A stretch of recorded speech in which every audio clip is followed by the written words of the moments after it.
Hello दोस्तों, welcome back to our channel. आप सभी को का एग्जाम झारखंड पॉलिटेक्निक का एंट्रेंस एग्जाम 12 जुलाई को आप लोग का पेपर है लेटरल एंट्री वालों के लिए। तो अब कुछ ही दिन बचा हुआ है, आप लोग का एग्जाम जल्द ही हो जाएगा।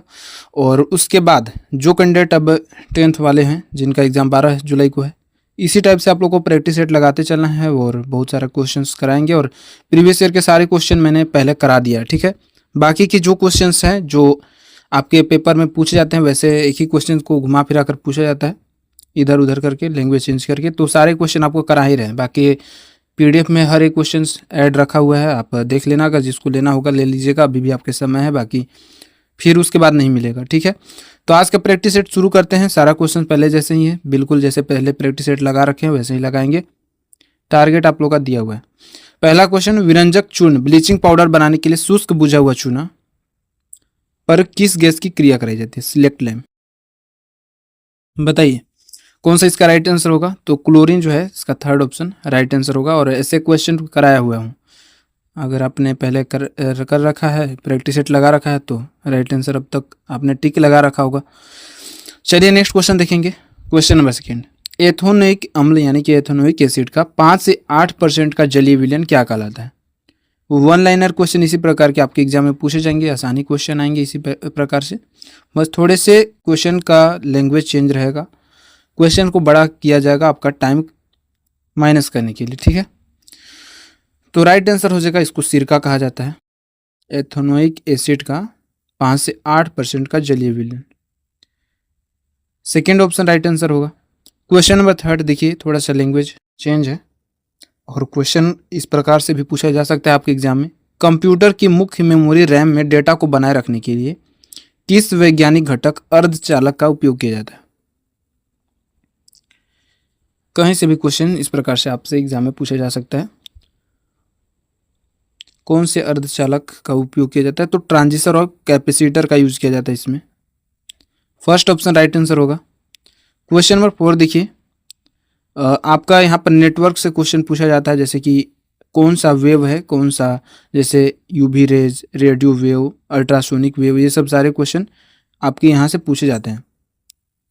तो इसमें पूछा गया है कि वाईफाई और ब्लूटूथ जो तकनीक है कंप्यूटर नेटवर्क के लिए डेटा संचारित करने के लिए यूज किया जाता है, डाटा को ट्रांसमिट करने के लिए, इसमें कौन से तरंग का यूज किया जाता है, कौन सा वेव का यूज किया जाता है? तो रेडियो वेव का यूज किया जाता है। और ये सारे क्वेश्चंस आसान है, आपने जरूर इसका राइट आंसर टिक किया होगा।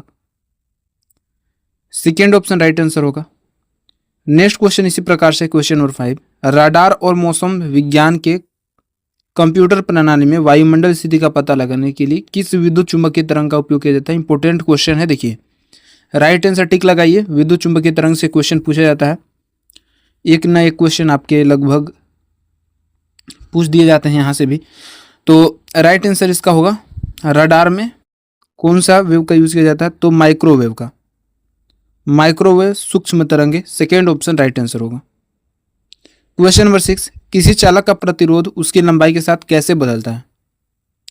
और अगर आपने पहले पढ़ रखा है, प्रैक्टिस सेट लगा रखा है, तो आपको पता होना चाहिए कि मैं आपको बताया हूँ, प्रतिरोध के बारे में बताया हूँ, चालकता के बारे में बताया हूँ, कंडक्टेंस के बारे में, रेजिस्टिविटी के बारे में, सारा चीज़ बता रखा हूँ, ठीक है। क्या होगा? तो चालक का प्रतिरोध लंबाई के साथ, जैसे जैसे लंबाई बढ़ेगा वैसे वैसे उसका प्रतिरोध भी बढ़ेगा, मतलब कि समानुपाती होता है, डायरेक्टली प्रोपोर्शनल, जितना लंबा होगा उतना ही ज़्यादा प्रतिरोध भी होगा। फर्स्ट ऑप्शन राइट आंसर होगा। क्वेश्चन नंबर 7, अपमार्जक डिटर्जेंट कठोर जल के साथ भी झाग देते हैं, क्यों? अम्लीय होते हैं, सल्फोनिक अम्ल के सोडियम लवण, या फिर वसा अम्लों के सोडियम लवण, या फिर क्षारीय होते हैं। तो डिटर्जेंट जो होते हैं ये सल्फोनिक अम्ल के सोडियम लवण होते हैं, सेकेंड ऑप्शन राइट आंसर होगा। क्वेश्चन नंबर 8, एल्काइन श्रेणी का पहला सदस्य कौन सा है? देखिए आसान क्वेश्चन पूछ दिया जाता है, फिर भी कैंडिडेट गलती कर देते हैं।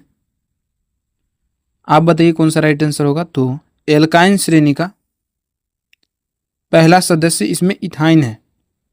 इथाइन कहिए, एसिटिलीन कहिए, बात बराबर है, कुछ भी ऑप्शन में दे सकता है। थर्ड ऑप्शन राइट आंसर होगा। क्वेश्चन नंबर 9, टिंडल इफेक्ट से पूछा गया है क्वेश्चन। पहले, टिंडल प्रभाव प्रकाश की किस घटना पर आधारित है? तो वैसे मैंने प्रीवियस ईयर सारा क्वेश्चन करा रखा है, तो उस पर आधारित क्वेश्चन जो जो पूछे जाते हैं जहाँ जहाँ से, उसको मैं आपको प्रिंट कर करके हर एक प्रैक्टिस सेट में करा रहा हूँ। टिंडल इफेक्ट, प्रकाश के प्रकीर्णन, स्कैटरिंग ऑफ लाइट पर आधारित है। थर्ड ऑप्शन राइट आंसर होगा। क्वेश्चन नंबर 10, ओजोन परत, ओजोन लेयर हमें सूर्य के किन हानिकारक किरणों से बचाती है? यूवी रेज से बचाती है। सेकेंड ऑप्शन राइट आंसर होगा।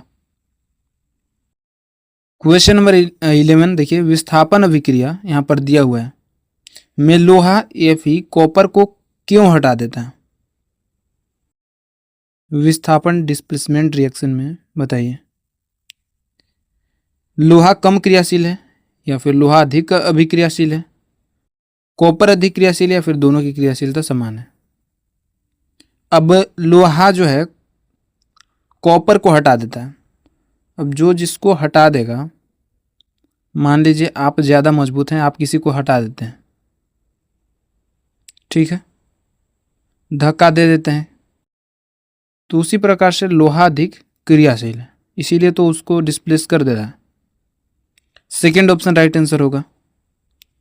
क्वेश्चन नंबर 12, सौर सेल, सोलर सेल में सूर्य का ऊर्जा का कौन सा वो रूपांतरण होता है? बताइए, ऊर्जा का कौन सा रूपांतरण हो रहा है? मतलब सौर ऊर्जा उसमें ऊर्जा में बदल रहा है, सोलर एनर्जी इलेक्ट्रिकल एनर्जी में, मैकेनिकल इलेक्ट्रिकल में, कौन से एनर्जी किस में चेंज हो रहा है? बिल्कुल बेसिक क्वेश्चन है। और सौर ऊर्जा विद्युत ऊर्जा में चेंज होता है, सोलर एनर्जी इलेक्ट्रिकल एनर्जी में। सेकेंड ऑप्शन राइट आंसर होगा। बाकी जो एनर्जी किस में फॉर्म में चेंज होता है, ये सारा क्वेश्चन एक न एक पूछा जा सकता है एग्जाम में, तो देख लीजिएगा। क्वेश्चन नंबर 13, लोहे के बर्तनों को जंग से बचाने के लिए किसकी परत चढ़ाई जाती है? तो आसान क्वेश्चन है, जिंक की परत चढ़ाई जाती है, galvanisation. Second option right answer होगा। क्वेश्चन नंबर 14, आधुनिक आवर्त सारणी में सबसे हल्का तत्व कौन सा है? हाइड्रोजन है। थर्ड ऑप्शन राइट आंसर होगा। गुब्बारे में कौन सी गैस भरा जाता है? सब क्वेश्चन पूछा जाता है यहाँ से, ठीक है। क्वेश्चन नंबर 15, बायोगैस का मुख्य अवयव मीथेन का प्रतिशत लगभग कितना होता है? मीथेन का परसेंटेज पूछ दिया है। एग्जैक्ट वैसे तो 50 से 75 के बीच होता है, 75% है तो 75 ही इसका सेकेंड ऑप्शन राइट आंसर होगा। क्वेश्चन नंबर 16, विभवांतर भी और धारा I के बीच संबंध V = IR किसने दिया था? वैज्ञानिक ओम। सेकेंड ऑप्शन राइट आंसर होगा, V = IR दिए थे, ओम का नियम। क्वेश्चन नंबर 17, आधुनिक आवर्त सारणी में उपधातु यानी कि मेटलॉइड्स की संख्या कितनी है? कौन कौन से मेटलॉइड है आपको याद है? आपने अगर पीरियोडिक टेबल को अच्छे से देखा होगा, पढ़ा होगा तो याद होगा, ठीक है। यहाँ से क्वेश्चन पूछे जा सकते हैं, कौन सा मेटलॉइड है, याद रहना चाहिए। उपधातु इसमें 7 होते हैं टोटल। कौन कौन से? तो बोरोन होते हैं, सिलिकॉन होते हैं, germanium, arsenic, antimony, tellurium, polonium, ये सारे उपधातु आपके मेटलॉइड होते हैं मॉडर्न पीरियोडिक टेबल के, ठीक है। सेकेंड ऑप्शन राइट आंसर होगा। बाकी बहुत सारा क्वेश्चन मैं पीरियोडिक टेबल से करा रखा हूँ, एग्जाम में आपके पूछे जाते हैं। क्वेश्चन नंबर 18 देखिए, किसी विद्युत बल्ब का तंतु फिलामेंट 0.5 एम्पियर की धारा 10 मिनट तक लेता है। 10 मिनट तक लेता है, सेकेंड नहीं पूछे रखा है, ठीक है। तो मिनट आपको बता रखा है यहाँ पर। तो परिपथ से प्रवाहित विद्युत आवेश Q का मान क्या होगा? Q = मैंने आपको बताया है पहले, Q = IT। I दिया है 0.5 एम्पियर, T दिया है 10 मिनट, लेकिन हमें सेकेंड में चेंज करना है तो 10 × 60 करेंगे, 600 सेकेंड हो जाएगा, और 600 × 0.5 करेंगे तो 300 आ जाएगा, और 300 कूलम आवेश का ऐसा यूनिट होता है। थर्ड ऑप्शन राइट आंसर होगा। क्वेश्चन नंबर 19, सौर कुकर के लिए कौन सा दर्पण यूज किया जाता है?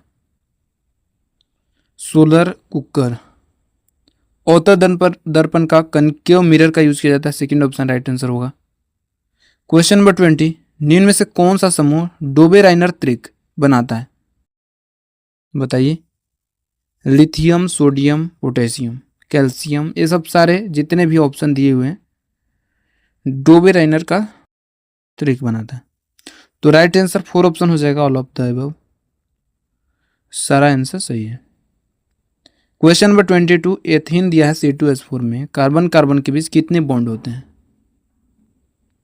हाँ, बंध से पूछा जाता है क्वेश्चंस। एकल आबंध है, द्वितीय बंध है, डबल बॉन्ड है, कौन सा बॉन्ड है? तो इसमें कार्बन और कार्बन के बीच दोहरा बंध है। अच्छा, ये कौन से बल से जुड़े होते हैं? तो सहसंयोजक बंध से जुड़े होते हैं। और डबल बॉन्ड द्वितीय बंध, सेकेंड ऑप्शन इसका राइट आंसर हो जाएगा। क्वेश्चन नंबर 23, प्रतिरोधकता रेजिस्टिविटी का मान बढ़ाने पर चालक की चालकता पर क्या प्रभाव पड़ता है?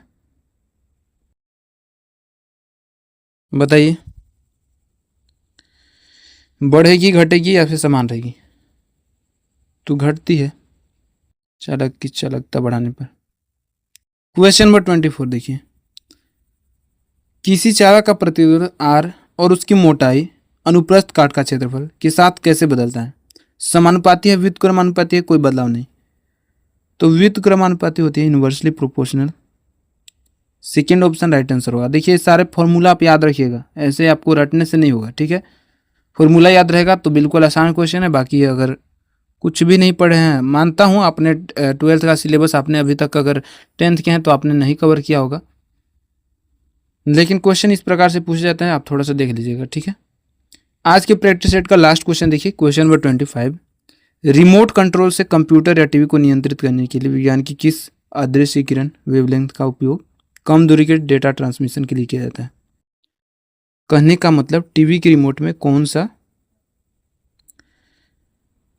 डेटा ट्रांसमिट करने के लिए कौन से वेव का यूज़ किया जाता है, कौन से रेज का यूज़ किया जाता है? IR रेज होता है, इंफ्रारेड किरणें, अवरक्त किरणें, सेकेंड ऑप्शन इसका राइट आंसर होगा। इस प्रकार से आपके एग्जाम में क्वेश्चन पूछे जाते हैं, ठीक है। हूबहू जो सैंपल है, आपको बहुत सारा क्वेश्चन वैसे पहले करा रखे हैं, देख लीजिएगा। अभी तक अगर आपने नहीं देखा होगा तो प्लेलिस्ट में सारे क्वेश्चन ऐड किए गए हैं वहाँ पे। बाकी PDF लेना होगा तो अभी आपके पास समय है, कांटेक्ट कीजिए, डिस्क्रिप्शन में लिंक दिया हुआ है। जो भी सवाल होगा, जो भी कुछ पूछना होगा, डाउट होगा तो ये भी क्लियर किया जाएगा, कमेंट कीजिएगा, ठीक है। फिर से मिलेंगे नेक्स्ट वीडियो में इसी प्रकार से। धन्यवाद।